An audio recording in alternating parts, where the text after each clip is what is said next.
La fábula del Papa Pedro de la religión romana. Para mejor entender el presente mensaje, les recomiendo que primero vean mis anteriores 3 videos. 1. Padre Byron refutado. 2. Falso sacerdocio. 3. Falsa Eucaristía. Jesús le dio el privilegio a Simón, hijo de Jonás, el que apodaban Pedro, para que inaugurara la iglesia cristiana de Jesucristo en Jerusalén, no en Roma, tal como lo establece el capítulo 2 del libro de los Hechos, donde Simón Pedro les dijo a los judíos presentes el día de la festividad judía israelita de Pentecostés, de que se arrepintieran de sus pecados para que recibieran el Espíritu de Jesucristo, el cual es el mismo Espíritu Santo de Dios, y donde se convirtieron al cristianismo alrededor de 3,000 judíos israelitas, los cuales, partiendo el pan en las casas, comían juntos con alegría y sencillez de corazón. Y el Señor añadía cada día a la iglesia de Jesucristo los que habían de ser salvos. Eso es lo que hacían los primeros cristianos, junto con los discípulos que fueron enseñados por Jesús. Así se fundó la iglesia de Jesucristo en Jerusalén, no en Roma.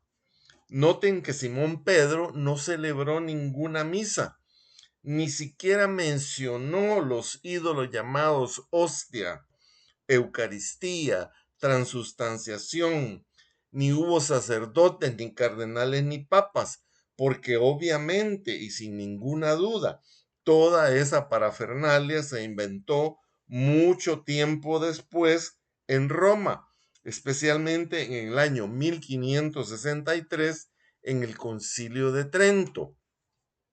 Según Juan 21, 15, 17, Jesús, después de resucitado, se apareció a sus discípulos y le preguntó 3 veces a Simón, hijo de Jonás, el que apodaban Pedro: ¿me amas? Simón contestó: sí, Señor, tú sabes que te amo. Jesús le dijo: pastorea mis ovejas. A este punto hay que mencionar Efesios 4, 11 y 12. Jesús constituyó a unos apóstoles, a otros profetas, evangelistas, pastores y maestros, a fin de perfeccionar a los cristianos para la edificación del cuerpo de Cristo, el cual es su iglesia. Noten que no instituyó sacerdotes, ni cardenales, ni papas. Y lo más seguro es que Jesús no creyó en la honestidad de Pedro, puesto que Simón Pedro, según Juan 13:37, después que le dijo a Jesús que daría su vida por él, lo negó 3 veces. Con razón, a quien Jesús nombró, según Hechos 9:15, fue a Pablo, en calidad de instrumento escogido para que llevara su evangelio y su palabra por todo el mundo conocido en esa época, incluyendo a la ciudad de Roma. Los capítulos del 13 al 20 nos testifican de los viajes que hizo Pablo, fundando iglesias o comunidades cristianas en el Oriente, Asia Menor y Grecia. Según el capítulo 23:11, Jesús se le apareció a Pablo diciéndole: ten ánimo, Pablo, pues como has testificado de mí en Jerusalén, así es necesario que testifiques de mí también en Roma. Los capítulos 27 y 28 nos informan del viaje de Pablo a Roma. El libro de Hechos, capítulo 28, 30 y 31, testifica que Pablo permaneció 2 años enteros en una casa alquilada y recibía a todos los que a él venían, predicando el reino de Dios y enseñando acerca del Señor Jesús abiertamente y sin ningún impedimento. Cabe señalar que Simón Pedro, el entre comillas, el Papa, no aparece por ningún lado, ni siquiera mencionado en toda la palabra de Dios de que Jesús lo haya enviado a Roma, ni que le haya dado ningún cargo o encargo en Roma, mucho menos que le haya dado el puesto de sumo pontífice, papa o papá del Imperio Romano, ya que los emperadores romanos eran los que ostentaban el cargo de sumo pontífice, en latín pontifex maximus, en calidad de representantes de sus dioses y de administradores de las religiones y de los asuntos de los dioses del Imperio Romano. El Imperio Romano, al mando del general Tito, hijo del emperador Vespasiano, atacó Jerusalén en el año 70, masacró a judíos y cristianos, destruyó el templo de Jerusalén, donde Jesús y el mismo Simón Pedro habían predicado. Por tanto, no es creíble que Pedro, en calidad de máxima autoridad religiosa del Imperio Romano, haya sido cómplice de esas masacres. La afirmación de la religión romana de que Simón Pedro fue ejecutado en Roma es una contundente prueba de que jamás fue el sumo pontífice, papa o papá del Imperio Romano, puesto que sus feligreses no iban a matar a su propio sumo pontífice, papa o papá, aunque en la historia de esos personajes hubo varios envenenados por sus mismos colegas que tenían ambición del poder político. El último caso fue el de Juan Pablo I en 1978.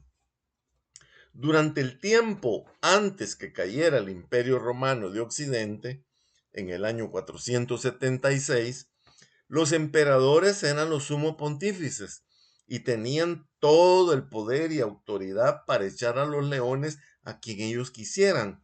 Por tanto, no iban a permitir que anduviera un fulano por ahí llamado Simón Pedro diciendo que él era el sumo pontífice, papa o papá del Imperio Romano.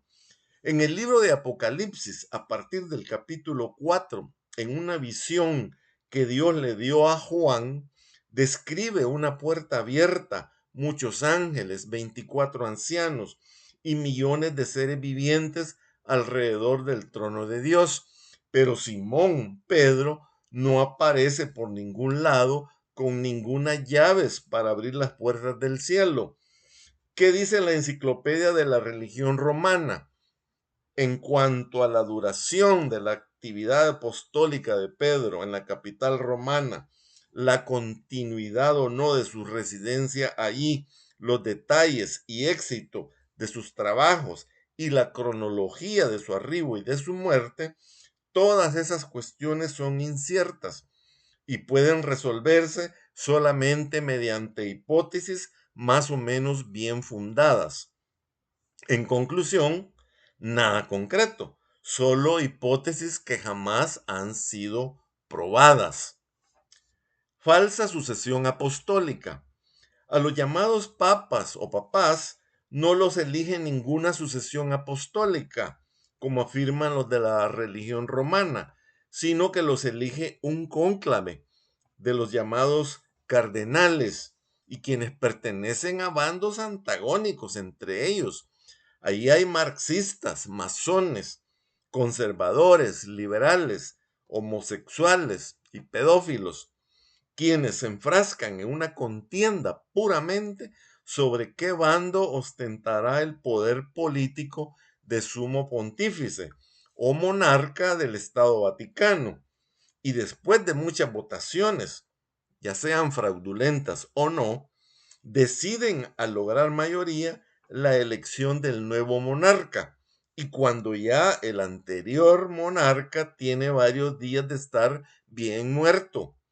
En el siglo XV hubo tres bandos de cardenales antagónicamente bien definidos, al grado que cada bando nombró a su propio papa.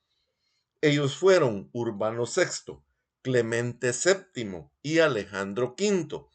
La pregunta entonces para los de la religión romana es quién de esos tres individuos era el supuesto, entre comillas, sucesor de Simón el apodado Pedro.